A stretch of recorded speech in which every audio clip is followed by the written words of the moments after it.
Hello IGNOU students, आज इस video में हम आपके लिए लेकर आए हैं BHDS 183 अनुवाद सिद्धांत और प्रविधि का इम्पोर्टेंट क्वेश्चन। फ्रेंड्स, इग्नू के जो एग्जामिनेशंस होते हैं उसमें आपका बेहद इम्पोर्टेंट सब्जेक्ट है BHDS 183, जिसके इम्पोर्टेंट क्वेश्चंस की इस वीडियो में हम बात करने वाले हैं सॉल्व्ड आंसर के साथ। ये वीडियो आपके लिए बेहद इंपॉर्टेंट हो सकती है, जो कि आपको आपके टॉपिक के बारे में बहुत ज्यादा क्लैरिटी देगी। So without any delay let's start the video. Friends, video को स्टार्ट करते हैं। चैनल पर नए हैं या पहली बार आए हैं तो सब्सक्राइब कर लीजिए एंड बेल नोटिफिकेशन को भी ऑन जरूर रखिएगा, ताकि जितने भी वीडियोस अपलोड होंगे उनके नोटिफिकेशन आपको मिलते रहेंगे। आप चैनल के साथ जुड़े रहेंगे तो आपको इस तरह के बहुत सारे वीडियोस चैनल पर देखने को मिलेंगे। फ्रेंड्स, चैनल पर हम आपको लेटेस्ट असाइनमेंट के भी क्वेश्चंस के जो आंसर्स हैं वो दिखाते हैं। सो आप चैनल के साथ जरूर बने रहें अगर आप न्यू हैं। सो फ्रेंड्स, इस वीडियो में हम बात करने वाले हैं अनुवाद की उपयोगिता विविध क्षेत्रों में किस प्रकार से होती है, तो उसके बारे में हम इस पर चर्चा करेंगे। So let's start the video friends, let's start the answer.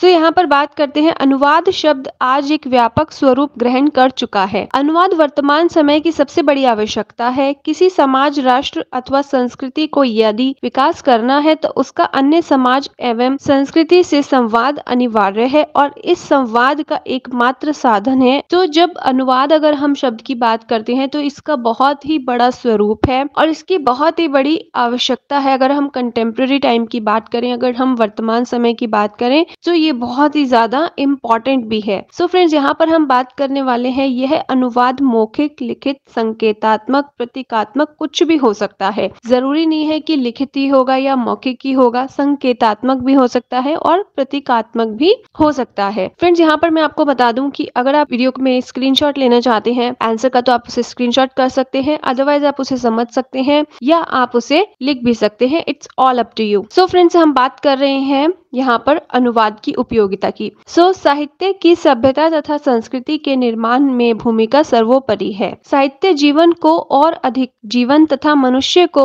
और अधिक मनुष्य बनाता है। अगर हम साहित्य की बात करें तो फ्रेंड्स, जो जीवन है उससे साहित्य से और अधिक जीवन बन जाता है और जो मनुष्य है, एक पॉजिटिव चेंज आता है, वो मनुष्य को और अधिक मनुष्य बनाता है। जो साहित्य की सभ्यता और संस्कृति है उसका निर्माण में बहुत ही ज्यादा एक महत्वपूर्ण भूमिका रहती है, हमेशा से ही रही है और आज के समय में भी है। इस साहित्य में यदि सीमाएं मिट जाएं तो मनुष्य के विकास के रास्ते और अधिक उज्जवल हो जाते हैं। अगर हम साहित्य की बात करें तो एक जो कंटेम्प्रेरी साहित्य है या फिर एक जो वेस्टर्न साहित्य है, अगर यहाँ पर इनकी सीमाएं नहीं रहेंगी तो जो मनुष्य का विकास है वो और अधिक उज्जवल हो सकता है। अनुवाद राह के उसी दीपक की तरह काम करता है जो हमें अबूझे अनजाने ढूंढों तक हमें पहुंचाता है। अनुवाद विधि के क्षेत्र में बेहद महत्वपूर्ण है। आज भी भारत में न्यायालय की भाषा प्राय अंग्रेजी ही है। निचली अदालतों में कागजात प्रादेशिक भाषाओं में ही होते हैं, किंतु कामकाज की भाषा अंग्रेजी ही होती है। फ्रेंड्स, आप जानते हैं कि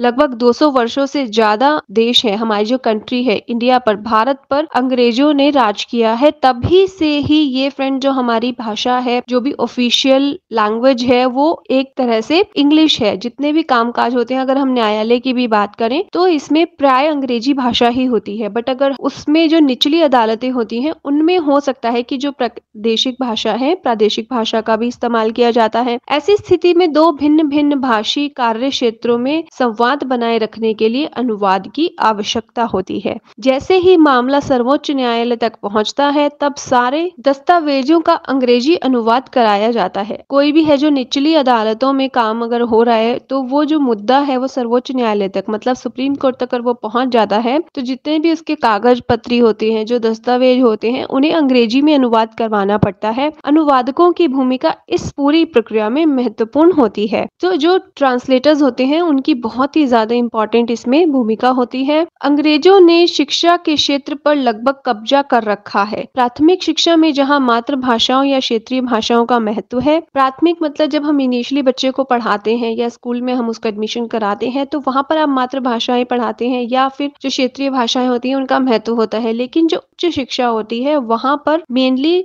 सभी स्टूडेंट्स इंग्लिश में ही पढ़ते हैं या अंग्रेजी भाषा तक ही सीमित होकर वे रह जाते हैं। जो मातृभाषाएं होती हैं फ्रेंड्स, मातृभाषाओं से छात्रों तक तथा विभिन्न भाषी छात्रों को अंग्रेजी तथा हिंदी जैसे केंद्रीय भाषाओं से जोड़ने के लिए अनुवाद की मुख्य भूमिका रहती है। अगर हम बात करें मीडिया की तो फ्रेंड्स, मीडिया का जो क्षेत्र है अनुवाद का एक अप्रतिम उदाहरण है। आज द्रुत गति से प्राप्त हो रही सूचनाओं के युग में क्या कभी आपने विचार किया है कि यह किस प्रकार तथा कितनी भाषाई समस्याओं से होकर हम तक पहुंचती है?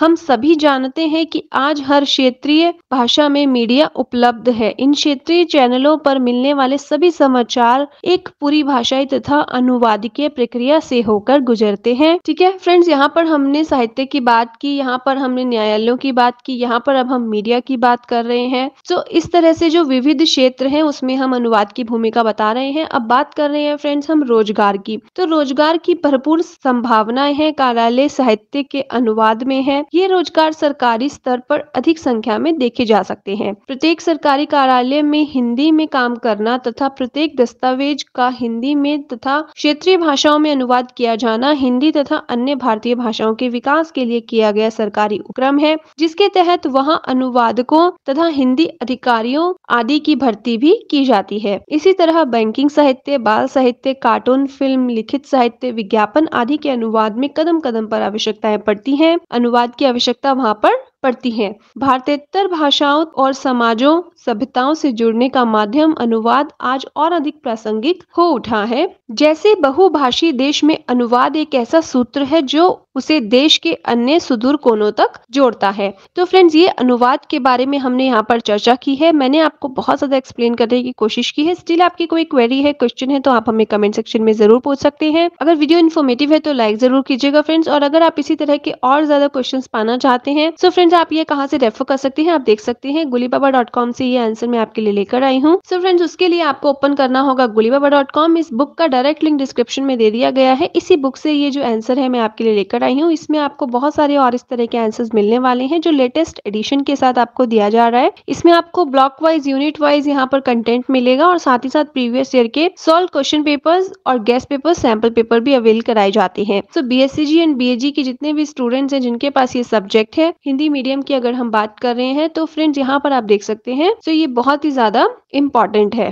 सो अगर आप इसको रेफर करना चाहते हैं तो जरूर कर सकते हैं। बहुत से इग्नू के स्टूडेंट्स ऑलरेडी इसको रेफर कर चुके हैं। Thank you for watching the video till and. I hope ये वीडियो आपके लिए इन्फॉर्मेटिव रही होगी। हम जल्द ही मिलेंगे एक नई वीडियो के साथ। Till then stay tuned with the channel for more updates.